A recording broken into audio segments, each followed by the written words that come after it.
నా పేరు Venu, horticulture officer, Khammam జిల్లా.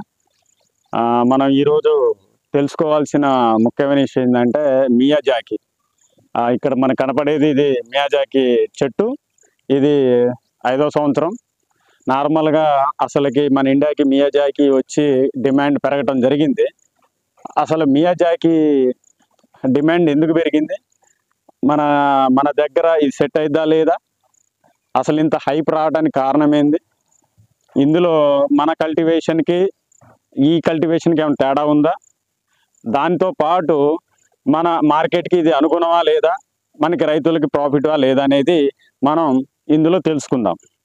ఇది అసలు మియాజాకి అనేది ఎక్కడ పుట్టింది? ఫస్ట్ ఇది నార్మల్గా మనకి అమెరికాలో 1940లో దీన్ని ఇర్విన్ అనే వెరైటీగా కల్టివేషన్ జరగడం జరిగింది. దీనిని 1980లో జపాన్ నుంచి జపాన్ వాళ్ళు తీసుకొచ్చారు.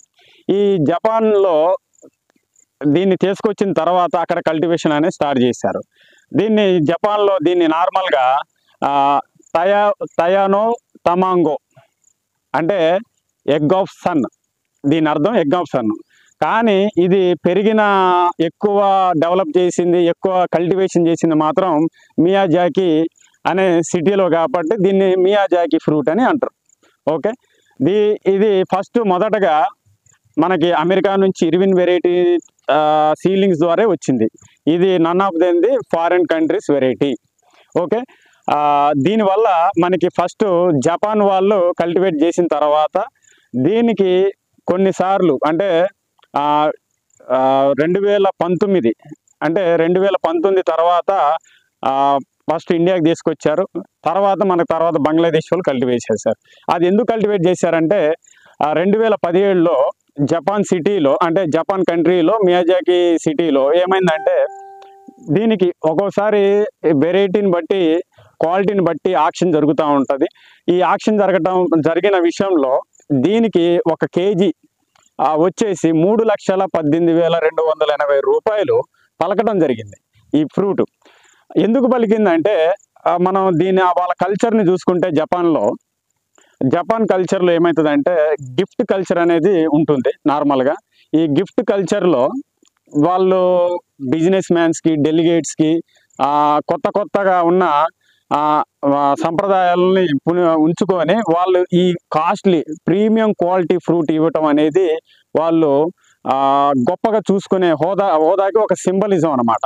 కాబట్టి ఈ ఫ్రూట్ని ఇచ్చటం అనేది వాళ్ళు గొప్పగా చేసుకున్నారు. ఎందుకు మరి ఈ ఫ్రూట్ని ఇవ్వాలా, మిగతా ఫ్రూట్ని ఇవ్వచ్చు అనుకుంటే, దీన్ని ఏం చేశారంటే కొంతమంది అక్కడ రైతులు పాలి హౌజ్లో పెంచడం జరిగింది. మరి పాలి హౌజ్లో పెంచినప్పుడు ఎలా ఉంటుంది? ఈ పాలి హౌజ్లో నార్మల్గా ఈ పాలి హౌజ్లో పెంచినప్పుడు ఉన్న 1 ఎకరా ఈ విస్తీర్ణంలో కొద్ది మొత్తంలో చెట్లు పెంచిన చెట్లను కూడా 100% ఫ్లవరింగ్ వస్తే 80% దాకా రిమూవ్ చేసి ఒక 20 to 30% ఉంచే ఫ్రూట్స్ని ఉంచేసి దీన్ని సొఫిస్టికేటెడ్గా హైఫై లెవెల్లో పెంచడం జరిగింది. అంటే ఫర్ ఎగ్జాంపుల్ ఫ్రూట్స్ వచ్చాయి. ఈ ఫ్రూట్స్ వస్తే దీనికి సన్లైట్, అంటే మన పాలి హౌజుల్లో పెంచినప్పుడు దాని లైట్ కావాలి కాబట్టి దాన్ని మంచిగా హైట్లో కట్టడం వల్ల ఫ్రూట్ని అన్ని సైడ్లు లైట్ తగలటం ఒకటి. రెండోది, ఆ ఫ్రూట్ అనేది క్వాలిటీ దెబ్బతినకుండా నెట్టింగ్, ఆ కుషన్ అనేది కట్టడం. మూడోది, ఆ ఫ్రూట్ కూడా కింద పడకుండా మంచిగా ఆ నెట్టింగ్ కట్టడం వల్ల కింద పడకుండా దెబ్బతినకుండా ఉండటం అనేది మూడోది. ఇలాంటి మేనేజ్మెంట్ చేయటం, కరెక్ట్గా దీన్ని టైం టు స్ట్రిక్ట్లీ మెయింటైన్ చేయటం వల్ల గుడ్ క్వాలిటీ ఫ్రూట్స్ అనేది పొందడం జరిగింది. ఇలాంటి ఫ్రూట్స్ని వాళ్ళు జపాన్ అక్కడ మార్కెట్లో ఆక్షన్ చేయటం వల్ల దీనికి రేటు పెరగడం జరిగింది. అదే మనకి ఇదే టెంపోని తీసుకొని మన అక్కడ జరిగిన పరిస్థితులను బట్టి మన ఇండియన్ మార్కెట్ని కూడా మనకి రేట్ వస్తుందని మనం బయట పెంచుకుందామని మొట్టమొదటిగా 120 మొక్కలు పూణే చెందిన అతను తీసుకొచ్చేసి, హిమాంశు అనే అతను తీసుకొచ్చి పెంచడం జరిగింది. అతను ఆ 120 మొక్కల్ని పెంచి కొన్ని చోట్ల అతను కూడా మంచి ప్రొటెక్షన్ చేసి చేయడం జరిగింది. అదే 2021కి ఫ్రూటింగ్ వచ్చింది. ఆ ఫ్రూట్స్ని కూడా అమ్మటం జరిగింది. మొదటగా చూసుకుంటే ఈ మొక్క ఎలా పెంచాలి అనే దాన్ని మనం గుర్తిస్తే, నార్మల్గా ఇది కూడా మన క్లైమేట్కి సెట్ అవుతుంది. మన క్లైమేట్ అంటే వెదర్కి సెట్ అయ్యే మొక్క. మనకి సాయిల్ ఎర్ర భూములు, నార్మల్గా చౌడు లేని భూములు, పిహెచ్ వచ్చేసి అటు ఇటుగా 6 నుంచి 7 ఉన్న మధ్యలో ఉన్న భూములు ఖచ్చితంగా ఈ కల్టివేషన్కి సెట్ అవుతాయి. టెంపరేచర్ కూడా 25 నుంచి 35 డిగ్రీ సెంటిగ్రేడ్ టెంపరేచరు ఫ్రూట్ యొక్క కలర్ క్వాలిటీని పెంచుతుంది. కాబట్టి ఇది మంచి క్వాలిటీ అనేది రావడం జరుగుతుంది. అప్ టు 45 పోయినా కూడా ప్రాబ్లం లేదు. ఇది కూడా వాళ్ళు కూడా దీనికి అంటుకట్టిన మొక్క, దీనిపైన వచ్చేసి మనకి అంటే ఎగ్ ఆఫ్ సన్ అంటే మియాజాకినే కట్టడం జరిగింది. ఇది వచ్చేసి నాటు రకానికి మనకు అంటుకట్టడం జరిగింది. దీంతో పాటు దీన్ని ముఖ్యంగా ఫ్రూటింగ్ టైం కూడా మన టైమింగ్కే దగ్గరగా ఉంటుంది.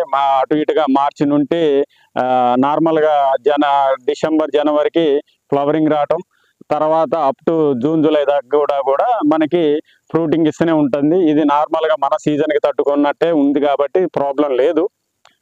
కానీ దీంట్లో ఉన్న క్యారెక్టర్స్ని మనం డిఫరెన్షియేట్ చేస్తే నార్మల్గా దీని లీఫ్ చూసుకుంటే మనకి నార్మల్గా మనకి చిన్న రసాలు ఉన్న లీఫ్ సైజే ఉంటుంది. కొద్దిగా కింద వచ్చిన ఆకులు మాత్రం పొడుగు ఉంటుంది. అంతగా ఇందులో ఎంత డిఫరెన్షియేట్ లేదు. కానీ నేను అబ్జర్వ్ చేసింది, నేను చూసింది ఏంటంటే దీనికి ఇన్ఫ్లోరెసెన్స్ అంటే ఫ్లవరింగ్ అనేది కొద్దిగా వేలాడిద్ది. మనకేం పొట్టుకుంటే ఆకు దగ్గరే టచ్ అయి ఉంటుంది. కానీ ఇది కొద్దిగా పొడుగు ఉండేసి పింక్ కలర్లో ఉంటుంది.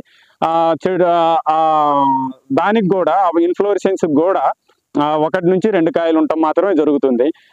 ఇది అసలుకి నార్మల్గా ఈ కాయ కూడా ఎలా ఉంటుందంటే మంచిగా నార్మల్గా ఫస్ట్ కలర్ వచ్చేసి మనకి గ్రీన్ కలర్లోనే ఉంటుంది. అలాగే తర్వాత గ్రీన్ రెడ్ కలర్ వస్తుంది. తర్వాత పూర్తిగా రెడ్ కలర్లోకి మారుతుంది. కాబట్టి ఇది కూడా ఎట్లుంటుందంటే కొద్దిగా మనకి 200 to 350 గ్రామ్స్ ఉండేసి ఎగ్ షేప్లో ఉంటుంది. కాబట్టి రెడ్ కలర్లో ఉంటుంది. కాబట్టి దీన్ని ఎగ్ ఆఫ్ సన్ అని మన జపాన్లో అనటం జరిగింది. మన ఇండియాలో రెడ్ సన్గా రికగ్నైజ్ చేయటం జరిగింది. దీనికి వచ్చిన ఇబ్బంది ఏం లేదు. నార్మల్గా ఇక్కడ కూడా గ్రో అయ్యిద్ది అనేది నిరూపించడం జరిగింది. ఇది 5 year ప్లాంట్ కాబట్టి మనం అబ్జర్వ్ చేసుకోవచ్చు.